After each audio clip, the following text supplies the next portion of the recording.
Today I want to talk about how we as Americans, we tend to sometimes take for granted things, especially where we live. I'm not sure, just I want to know, raise of hands, do you know anyone in your immediate family or maybe just know someone of that's been part of a natural disaster or any disaster of any kind, whether it be hurricane, earthquake?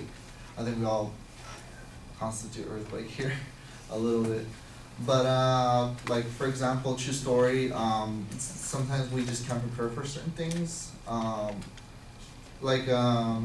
girlfriend's mom, she used to work for. She used to be a secretary in the Federal District of Mexico, and there was a big earthquake in the '80s. I forgot which earthquake it was, but fortunately that day, because her commute was really long, she actually was late that day to work. When by the time she got there, her business building was completely collapsed to rubble, and everyone died in that building.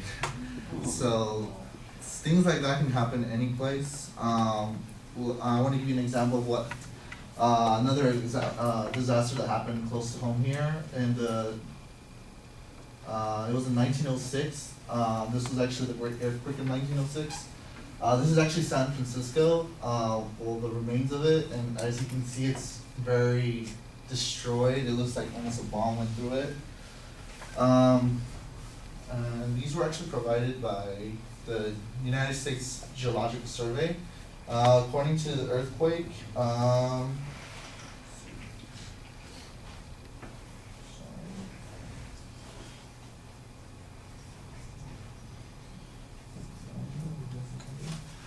think it was roughly 250,000 buildings were destroyed. It's a big number of buildings that were destroyed. As you can see, most of the buildings were just left to rubble. It's a great area of it was actually destroyed. And the reason I'm talking about this is because when we have disasters such as this, it's very important to be prepared in case we actually have to leave. For example, I imagine a lot of the people that used to live here, well, lived at the moment, at the time, probably couldn't live in their homes, particularly because of fire, access to water, and the risk to health. And I want to, that's why today I'm going to talk about what should be in what I call bug out bags. There's various names for them. Some call them good bags, let's get out of the dodge bags, evacuation bags. But technically they're supposed to allow you to get out of an area. There's actually a difference between a bug out bag and a survival bag. A survival bag is in case you're not leaving. Bug out bags, on the other hand, are in case if you have to leave from an area in case of an evacuation. Most of the time it's easier to have one prepared because at the moment if you have to evacuate, it's a hassle to get your food ready, whatnot. Most of our food that we have in the fridge aren't going to last us too long anyways without the aid of a refrigeration. And so I want to stress how what goes in one and why is it important. Like this last picture, this is actually Stanford up in NorCal. So first things first, I want to talk about the most important things. First of all, water. I'm not sure if you've seen, have you heard the 8x8 rule? It's 8 cups a day, 8 ounces. Normally that was the general standard for a while, but nowadays, as we learn more about nutrition, they recommend a gallon a day. However, when we drink water, we're supposed to actually be drinking how much we need, not how much to actually say. So I mean, general rule is just 1 gallon a day, just to cover whatever we might be thirsty. It can be anywhere from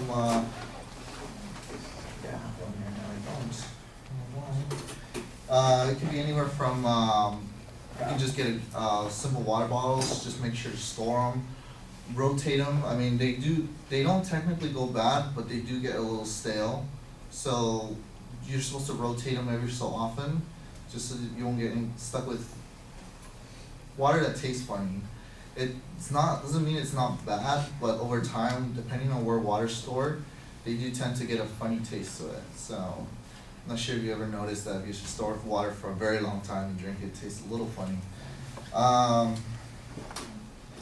The other most important thing also to have is food. I'm just going to be showing a couple little examples of food here. These are snack packs actually. These are supposed to last for a very long time. These I think expired in 2017. So right now we're at 2013, so these last for another 5 years. They don't have to exactly be stuff that that are already packaged for you. They could be anything as easy as canned food, ready to eat canned meats, vegetables, or fruits. Also, the other thing that FEMA recommends is that you have a 3-day supply of food, and when it comes to food that you want to take with you, you want to take things that don't necessarily make you thirsty, such as salt-free crackers, whole grain cereals, canned foods with high liquids. And it can also, for example, have here something that won't be as perishable. You don't have to exactly get this either. It's called an MRE. These technically last for, I think, 5 years too. Not the greatest thing, but at least they're packaged to last for a long time. This one's tasted, this one has a taste of pork rib. Barbecue. And lastly, what I consider the most important thing to have on you would be a first aid kit. I don't want to pull it out because this doesn't come out. But I just want to show you. You can have plenty of utensils, gauze, most prepared. I want to give an example of how first aids are really important. Back in Arizona, I think it was 2011, there was a mass shooting. One of the reasons a lot of people survived the shooting was because at the time, police officers who responded to the call actually were required to carry a first aid kit and be trained to use them. And as a result, when the paramedics arrived, a lot of them were able to survive the wounds they did. The worst was actually done at the moment when a lot of the people bled. So paramedics actually really were able to save a lot of lives just because the police officers at the moment they arrived were able to treat the wounds that people received. And it comes to show that, just having things around, being prepared actually helps. And then lastly, you'll have to have things that just you might need in case you leave. They could be anything simple from glow sticks. These last about 12 hours. Matches, a rechargeable flashlight. Tape, and preferably if you have rechargeable radio, a batteryless radio, in case you need to hear it's okay to go back to where you live in case you are evacuated. And then just want to show one last statistic. I think it's 2011, there was actually a poll conducted by Time Magazine showing that a lot of us Americans aren't really prepared for stuff. There's a saying, I'm not sure if we all thought about the saying. If it happens, like let's say when a disaster happens and we hear about it, we're like, well, it's not gonna happen to me, it's not in the area. And then it happens in our area, we're like, oh, well, it's not gonna happen in the area, but it's not gonna affect me. And then when it comes to affect us, we're like, well, it affected me and there wasn't really anything I could do about it. Well, this is actually the poll. I'm sorry about the quirkiness of this pie chart. I actually made it myself. I got the info. They didn't give me any chart to work on. So as you can see, roughly half of the people that were polled never experienced a disaster, but the other half have. And of that half that actually experienced a disaster, only 16% were actually ready for the next disaster in case it happened to them. But the other 34 weren't, even though they experienced the disaster firsthand. And it comes to show, even though we can be, it's very important to be prepared because, only a very few limited number of people were prepared. And they also did a survey where how many Americans are living in high-risk areas, and actually 91% of us actually do live in high to medium risk areas. And I just want to conclude that, this is a very important concept to take to heart. You want to prepare yourself. As the great chemist and microbiologist Louis Pasteur said, fortune favors the prepared mind.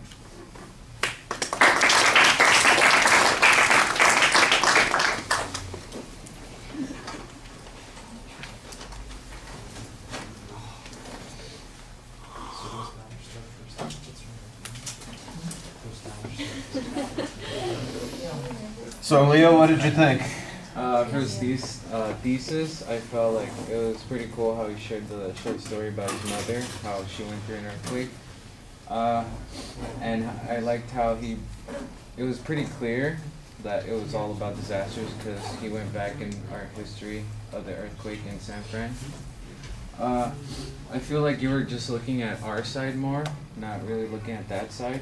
That's one of the negative effects, I think, about your speech.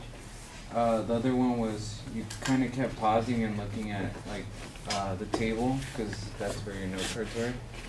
I don't know if it's just me, but I would like the backpack to be facing us because we kind of just saw the chair more until the very end. You actually moved the chair.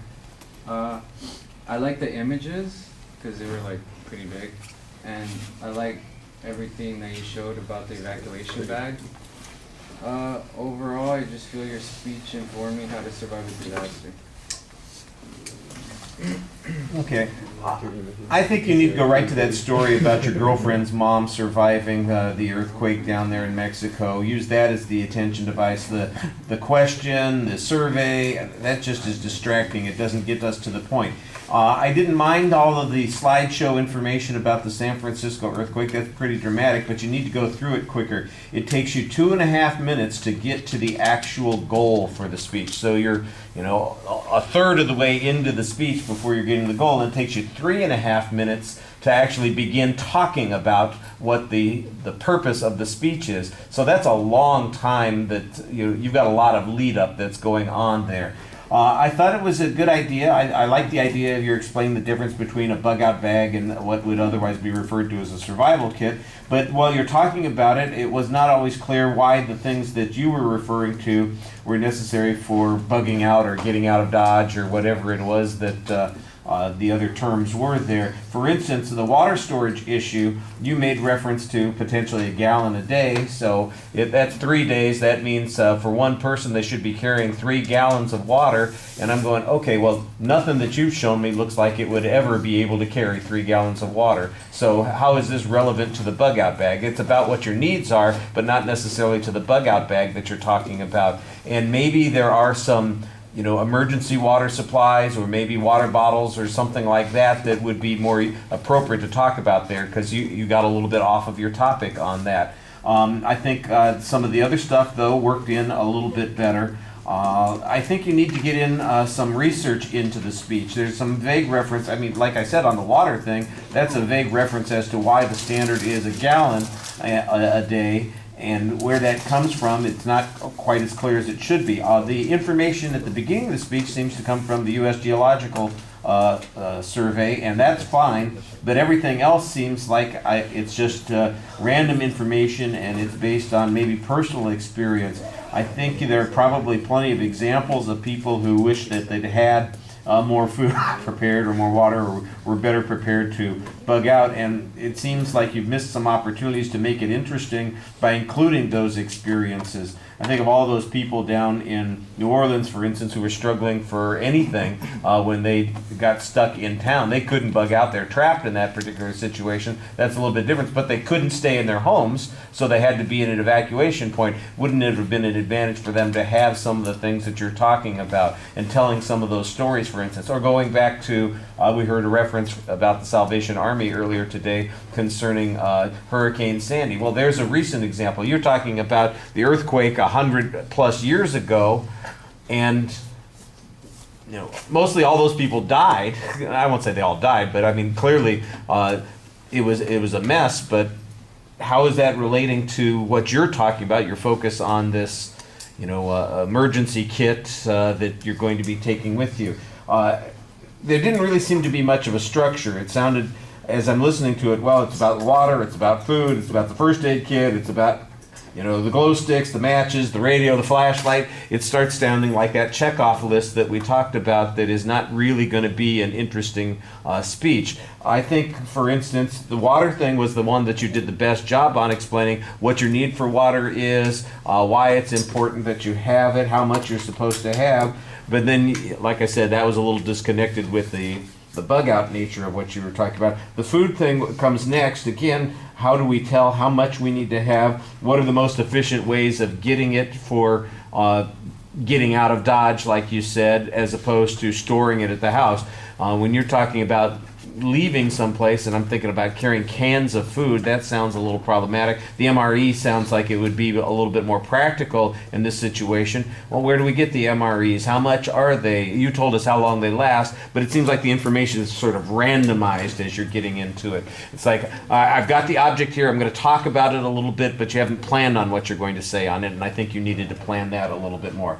I thought all the objects were interesting. They are good things for us to use in the presentation. They're a lot more compelling because it's right in front of us, and I thought that that was a good strategy there. I have to agree with Leo, and I think everybody has probably noticed that you're not the only person, by the way. Once people stand over there behind that table, they for some reason feel that this is the only part of the room to talk to. You know, I don't, you guys, man, I would be migrating over here for the next 2 days so that people would be talking to me at some point or other. I just feel, I would feel neglected if I was sitting on that side of the room. All right, thank you very much. It also went a little overtime.